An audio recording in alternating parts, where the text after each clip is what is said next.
Hello friend, welcome to the channel solution.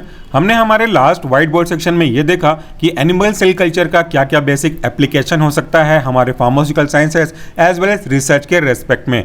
आज हम इस सेकेंड टेबुलर फॉर्म में ये देखने वाले हैं कुछ स्पेसिफिक सेलेक्टेड एग्जाम्पल का कि इनके क्या क्या प्रोडक्ट्स हैं सेल कल्चर के, और वो जो प्रोडक्ट हैं सेल कल्चर के वो हमारे फार्मास्यूटिकल के रेस्पेक्ट में कैसे इंपॉर्टेंट हो सकते हैं, कई बार लाइफ सेविंग का काम वो कर सकते हैं।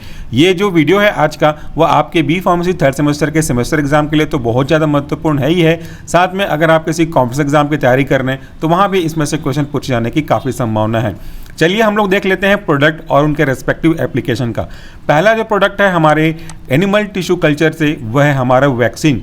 वैक्सीन क्या होते हैं? वैक्सीन ऐसे सब्सटेंस होते हैं जो किसी भी व्यक्ति को तब लगाया जाता है जब आगे फ्यूचर में कभी किसी भी डिजीज़ के हो सकने की संभावना होती है। एक प्रकार से कहूँ तो ये प्रिवेंटिव मेजरमेंट है ताकि हम फ्यूचर में इसका सामना ना कर सकें। एग्जाम्पल की अगर आप बात करते हो तो हम बचपन में पोलियो की वैक्सीन लगाते हैं। जब हमने पोलियो की वैक्सीन लगाई होगी तो हम में से किसी को पोलियो नहीं रहा हुआ होगा, लेकिन हमने फिर भी लगाई कि कभी फ्यूचर में किसी कारण से पोलियो का इनकाउंटर ना हो सके।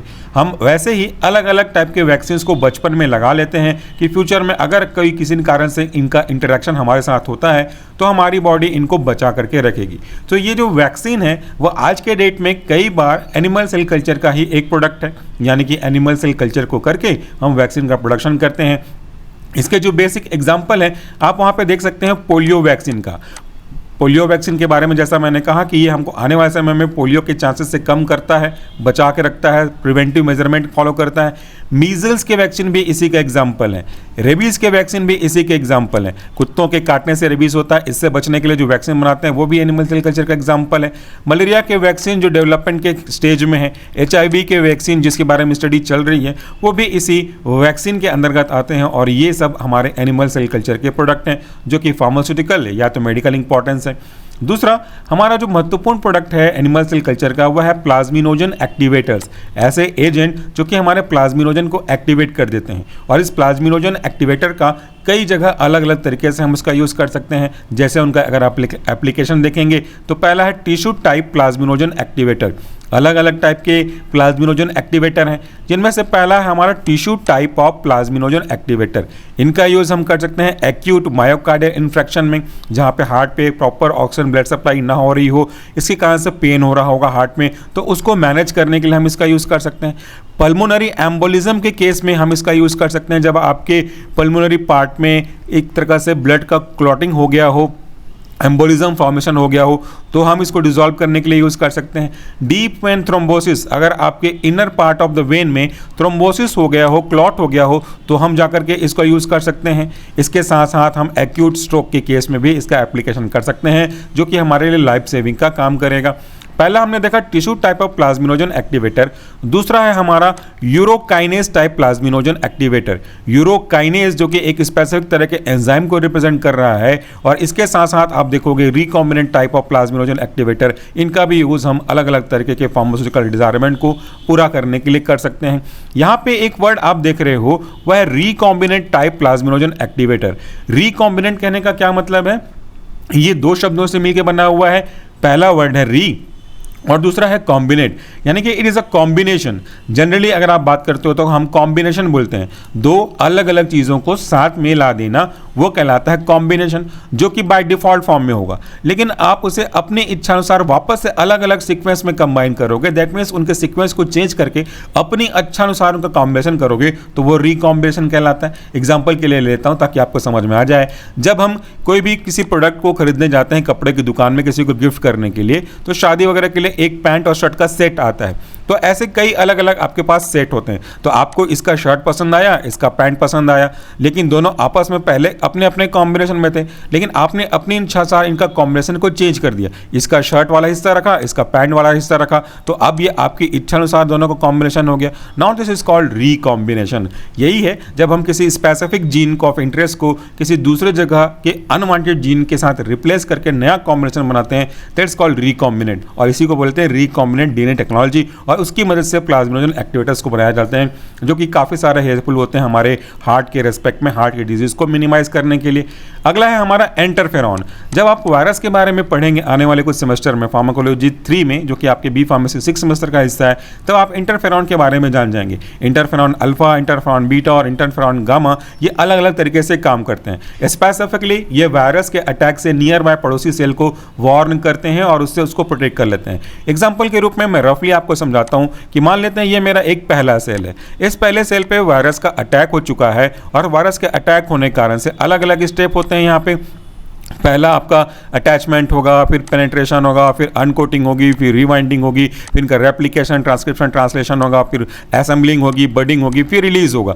इस तरीके से जो वायरस है वो एंट्री से लेकर के पूरे एग्जिट होने तक काफ़ी अच्छी तरीके से मैच्योर और मल्टीप्लाई हो जाता है। और जब वो रिलीज हो जाता है आपके पहले वाले सेल से, तो वो नियर बाय सेल में जाकर के उसको भी इन्फेक्ट करने की कोशिश करता है। लेकिन जब हम बात कर रहे हैं इंटरफेरॉन की, तो ये इंटरफेरॉन आपके पड़ोस वाले उस सेल को पहले से वार्न कर देता है कि वायरस का अटैक हो सकता है, तो ये उससे उसको बचा कर रखने का काम करता है। इंटरफेरॉन कैसे काम करता है इसका भी एक एनिमेशन वीडियो हमारे पास है, अगर आप चाहें तो उसको देख सकते हैं, या तो मैं इसी वीडियो के लास्ट में इसको ऐड करने या बीच में ऐड करने की कोशिश करूंगा।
फिर हमारा अगला फैक्टर आता है ब्लड क्लॉटिंग फैक्टर।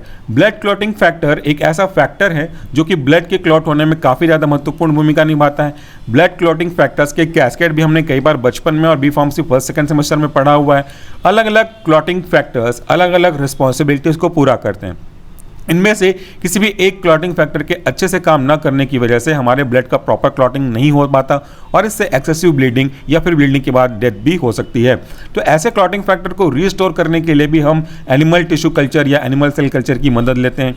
ये जो ब्लड क्लॉटिंग फैक्टर्स है इसके अंतर्गत एग्जाम्पल के रूप में लेते हो तो फैक्टर 7, फैक्टर आपका 8, फैक्टर 9 और फैक्टर 10, ये दोनों ये जो सारे फैक्टर हैं वो काम करते हैं हीमोफीलिया की केस को रिकवर करने के लिए as a blood clotting agent. तो ये जो फैक्टर हैं वो ब्लड के क्लॉट होने में मदद करते हैं और एक्सेसिव ब्लीडिंग को मिनिमाइज करते हैं। अगला है हमारा प्रोडक्ट जो कि बहुत ज़्यादा यूजफुल है, वह है हार्मोन्स। ये हार्मोन्स ऐसे केमिकल्स हैं जो बहुत कम क्वांटिटी में ज़रूरत पड़ती है हमारे बॉडी को, लेकिन इनकी कमी से एक मेजर फर्क देखने को मिल सकता है, जिनमें से मुख्य रूप से है हमारा growth hormone. Human growth hormone कहने का मतलब है ऐसा हार्मोन जो कि हमारे बॉडी के प्रॉपर ग्रोथ और डेवलपमेंट के लिए रिस्पॉन्सिबल होता है, हाइट के लिए, हेल्थ के लिए, कैरेक्टरिस्टिक फीचर्स के डेवलपमेंट के लिए काफ़ी यूजफुल होता है। तो कई बार ऐसा होता है कि कुछ बच्चों में, कुछ वयस्कों में भी ग्रोथ हार्मोन की कमी होती है और उनका जो हाइट है इनका रिटार्डेशन हो जाता है।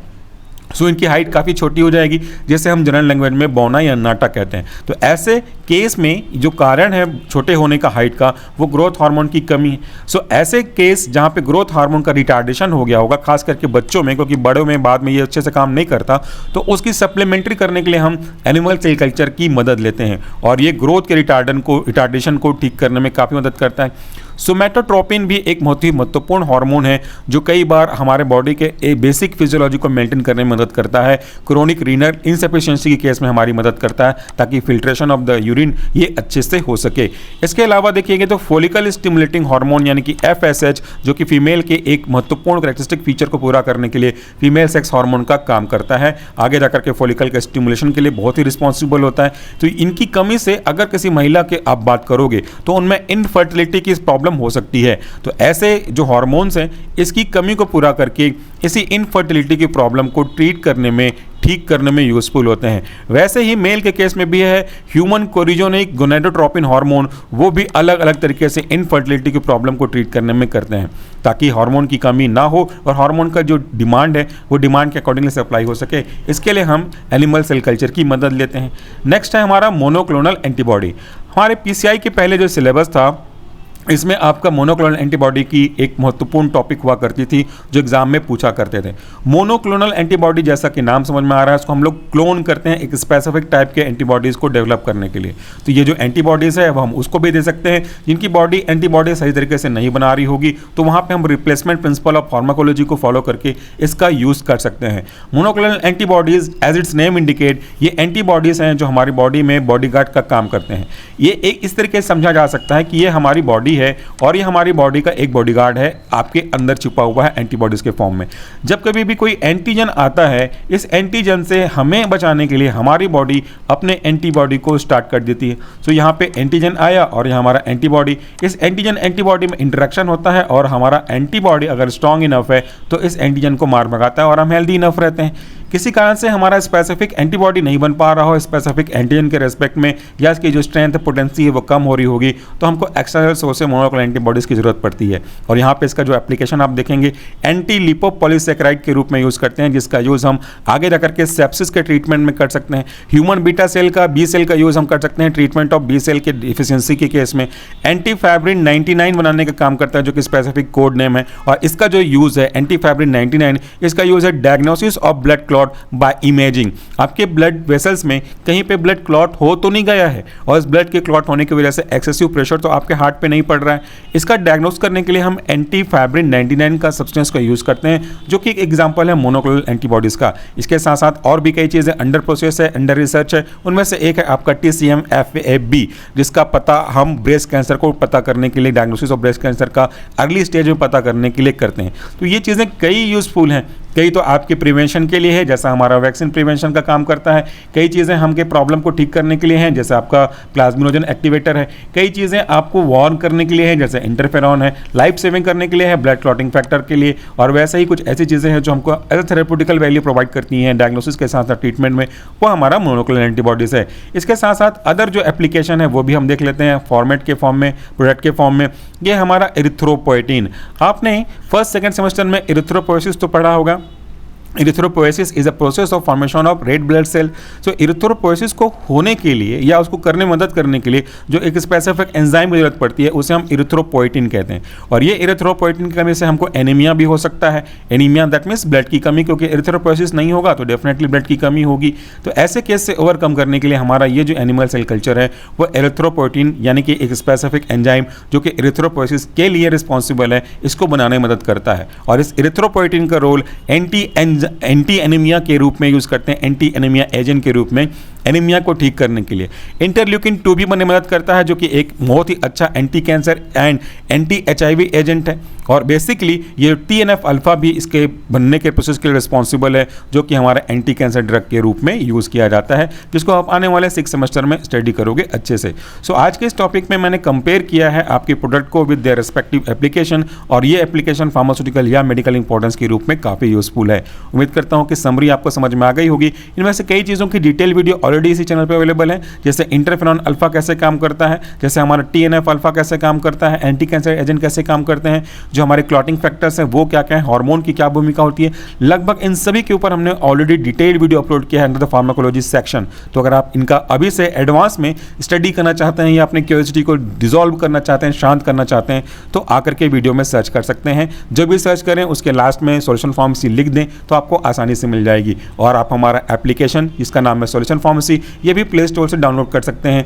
या तो इसी वीडियो के डिस्क्रिप्शन बॉक्स में दिए गए लिंक को क्लिक करके भी इजीली डाउनलोड कर पाएंगे। Thank you so much for watching this video. नमस्कार, टेक केयर।